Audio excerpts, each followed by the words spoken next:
Hello friends, आज की class में आप लोग पढ़ेंगे काइंड ऑफ सेंटेंसेस का चौथे प्रकार का सेंटेंस को आप लोग पढ़ेंगे और समझेंगे।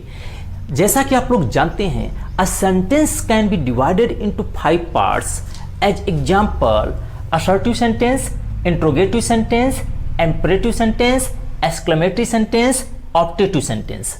और पहले की क्लास में आप लोग ये तीनों को पढ़ चुके हैं। तो आज आपकी जो क्लास है वो होगी एक्सक्लेमेटरी सेंटेंस को हम लोग अच्छे से समझेंगे, कॉन्सेप्ट को क्लियर करेंगे, ट्रांसलेशन के साथ साथ एग्जांपल्स को भी समझेंगे। ठीक है, तो एक्सक्लेमेटरी सेंटेंस में भी आप हाउ, व्हाट का प्रयोग करते हैं और ओ, अल्लास, आहा जैसे आदि शब्दों का भी प्रयोग करते हैं। तो इसको मैं दो ग्रुप में बांट दिया हूं। पहले में आप देखेंगे कहां पर हाउ और व्हाट का प्रयोग करेंगे और व्हाट आ और हाउ में क्या डाउट से है, कहां पे कौन लगेगा, इसको भी आज क्लियर कर देंगे। ठीक है, तो बने रहिए वीडियो के साथ। आइए क्लास को शुरू करते हैं। तो आइए एक्सक्लेमेटरी सेंटेंस को समझते हैं कि ये है क्या। एक्चुअली हमारे अंदर की जितनी भी फीलिंग्स होती हैं, जो भावनाएं होती हैं, कभी कदार इस पर जब अचानक कोई झटका लग जाए, सडन फीलिंग आ जाए या फिर कोई ऐसी घटना घट जाए कि बड़ी स्ट्रॉन्ग इमोशंस आपके अंदर उत्पन्न हो जाए, तो वो एक्सक्लेमेटरी सेंटेंस कहलाएगा।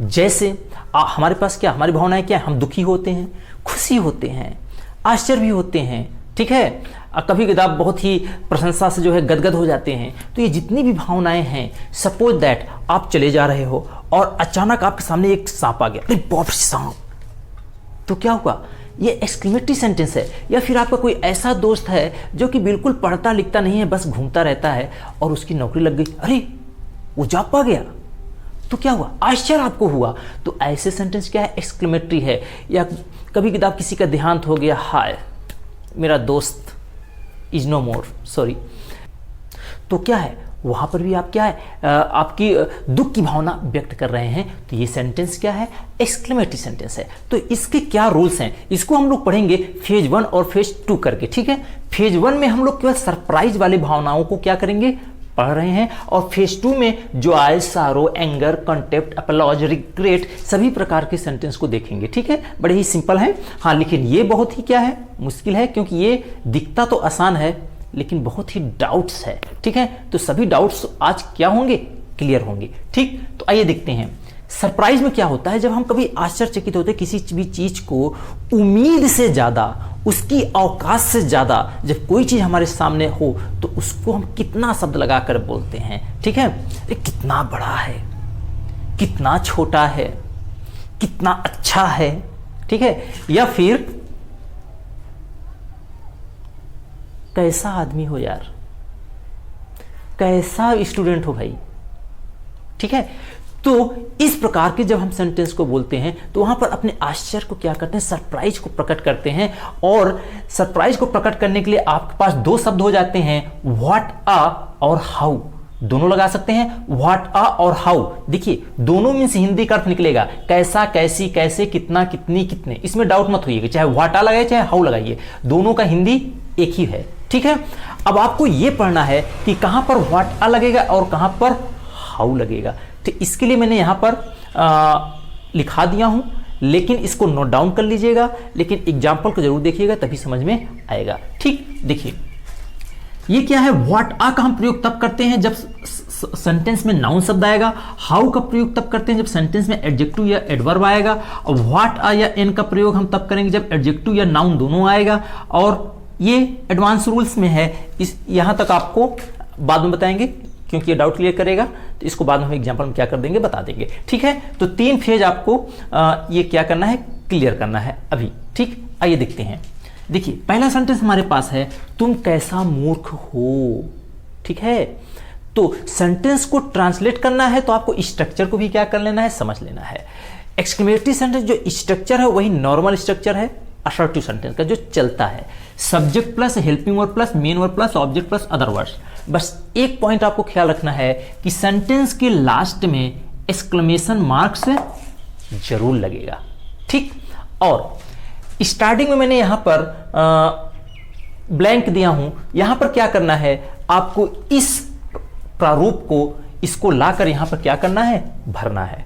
ठीक, बाकी ये स्ट्रक्चर को आपको क्या करना है, फॉलो करना है। तो आइए इन सेंटेंसों के माध्यम से हम लोग समझते हैं। ठीक, तो देखिए पहला सेंटेंस है तुम कैसा मूर्ख हो, दूसरा सेंटेंस है यह कैसा बच्चा है।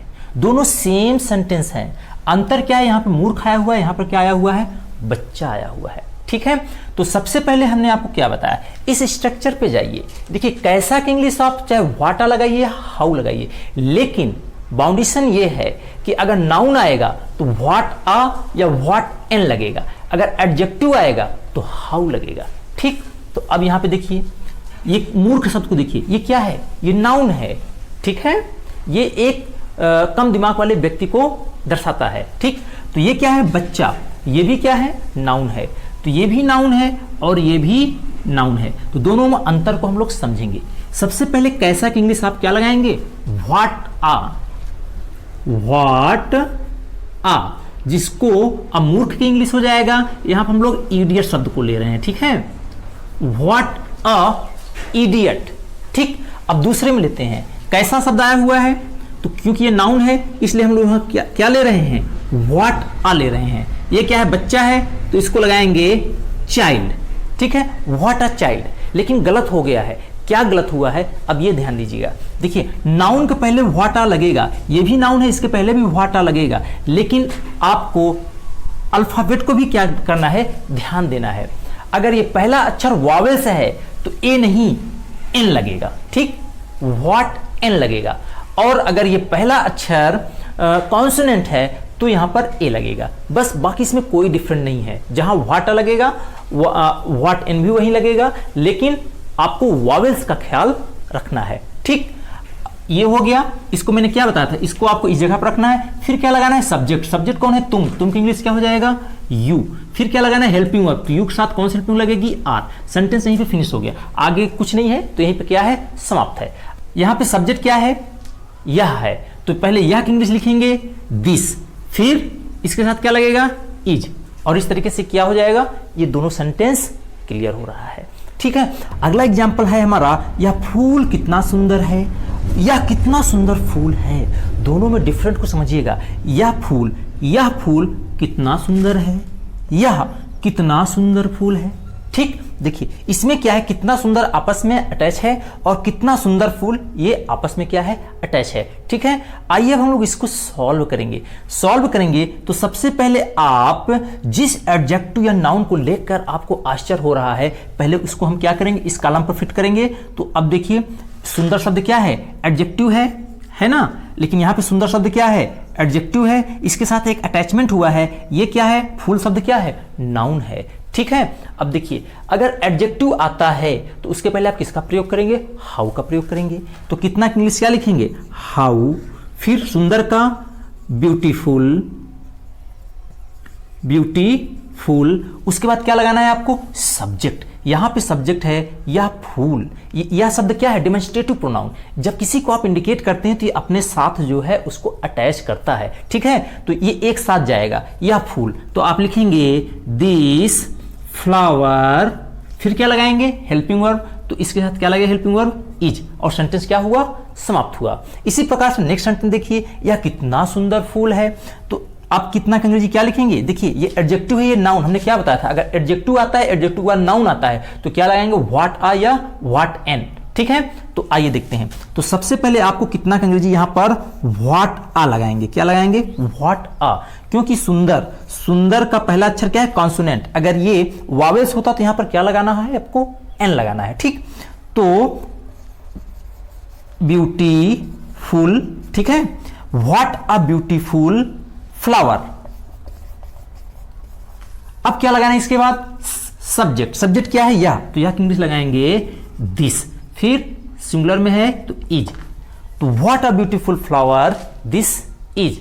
ठीक है, तो मेरे ख्याल से ये क्या हुआ, अभी कम समझ में आया होगा, क्योंकि अभी कुछ एस्पेक्ट आपके छूट रहे हैं, एडवर्ब लेना है हमको और इसको भी देखना है। ठीक है, तो आइए देखते हैं नेक्स्ट पेज में।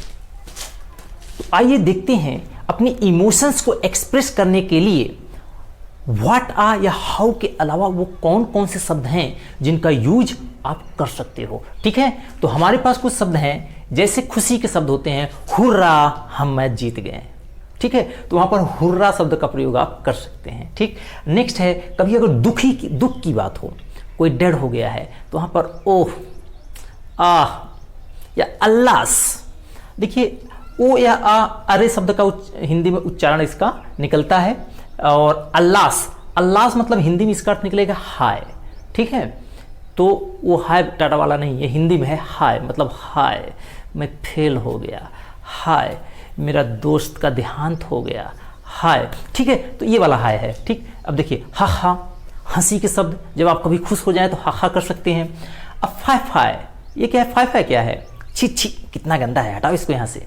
तो ये वाली जब इमोशन हम लोग एक्सप्रेस करते हैं तो वहाँ पर फाय फाय को बोलते हैं, मतलब घृणा टाइप का जो है। ठीक है, तो फाय फाय। ठीक, नेक्स्ट देखिए वेल डन, बहुत ही बढ़िया, तुमने बहुत अच्छा नंबर लाया है, बहुत ही बढ़िया, तुम्हें नौकरी मिल गई है, बहुत बढ़िया, बहुत अच्छा काम कर लिया है। ठीक है, तो ऐसे सेंटेंसों में आप बहुत वेल डन का प्रयोग कर सकते हैं। ब्रावो मतलब शाबाश, तुमने बहुत अच्छा काम किया है, शाबाश तुमने मैच जीत लिया है, तो वहाँ पर भी आप ब्रावो का प्रयोग कर सकते हैं। ठीक है, उह, देखिए आह का ओ का भी अर्थ अरे में निकलता है, और उह का भी अर्थ भी क्या निकलता है, अरे में निकलता है। लेकिन अंतर ये है कि जब हम कहेंगे अरे हम फेल हो गए, तो वहाँ पर दुख की बात है तो ओ लगेगा, लेकिन हम कहें अरे एक नंबर का घटिया आदमी है, तो यहाँ कौन सी भाव आई, नफरत वाली भाव आई, घृणा वाली भाव आई, तो यहाँ पर आप किसका प्रयोग कर सकते हैं, उह का। ठीक है, तो इस प्रकार से कुछ सेंटेंस भी हैं, और आपको जानना है कि स्ट्रक्चर में क्या परिवर्तन आएगा। देखिए स्ट्रक्चर आपका सेम टू सेम है, जिस शब्द को लेकर हम अपने आश्चर्य को प्रकट करते हैं उसी शब्द को हम लोग इस खाली जगह पर क्या करते थे,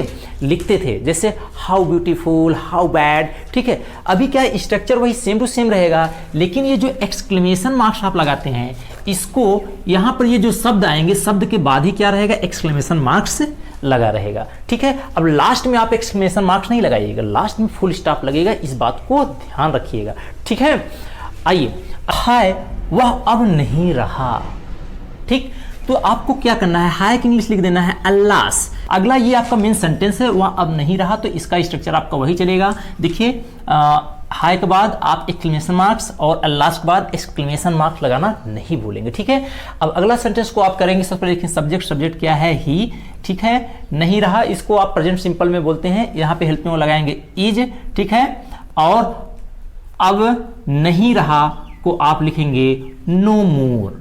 ठीक है, नो मोर मीन्स ही हो जाता है नहीं, अब नहीं रहा। ठीक, तो he is no more. Next sentence देखिए छी छी, तो यहां पे आपको कुछ नहीं करना है, फाय। ठीक है, फाय। ठीक, फाय फाय। अभी क्या करना है, कितना गंदा, तो हाउ डर्टी। देखिए ये गंदा क्या है, एडजेक्टिव है ना, तो हाउ लगाइए, हाउ डर्टी हो गया, इतना भी बोल देते हैं तो क्या है, इतना भी लिख देते हैं तो सेंटेंस आपका कंप्लीट है। आगे देखिए बहुत बढ़िया, तो बहुत बढ़िया की इंग्लिश क्या है, बहुत बढ़िया की इंग्लिश है वेल डन। कुछ नहीं करना है, खाली स्थान पे आप लगा दीजिए वेल डन। ठीक है, और एक्सक्लेमेशन मार्क्स जरूर लगा दीजिए। अगला सेंटेंस आपका है तुमने मैच जीत लिया है। अब इस सेंटेंस को बस नॉर्मल स्ट्रक्चर पे आप क्या करना है, ट्रांसलेट करना है। सब्जेक्ट लिखिए, सब्जेक्ट क्या है, यू। इसके बाद हेल्पिंग वर्ब इसका परफेक्ट टेंस है, प्रेजेंट परफेक्ट, तो हेल्पिंग वर्ब हैव।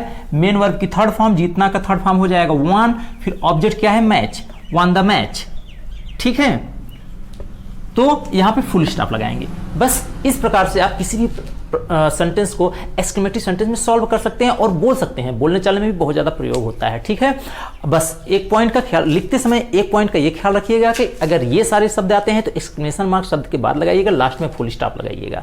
ठीक, तो इस प्रकार से अगर ये क्लास आपको समझ में आई हो तो प्लीज़ आप लोग थोड़ा सा चैनल को सब्सक्राइब कर दिया करें, और लाइक करते हैं तो मेरा मोटिवेशन भी क्या होता है, बढ़ता है। चलिए फिर मिलेंगे नेक्स्ट क्लास में। Thank you very much.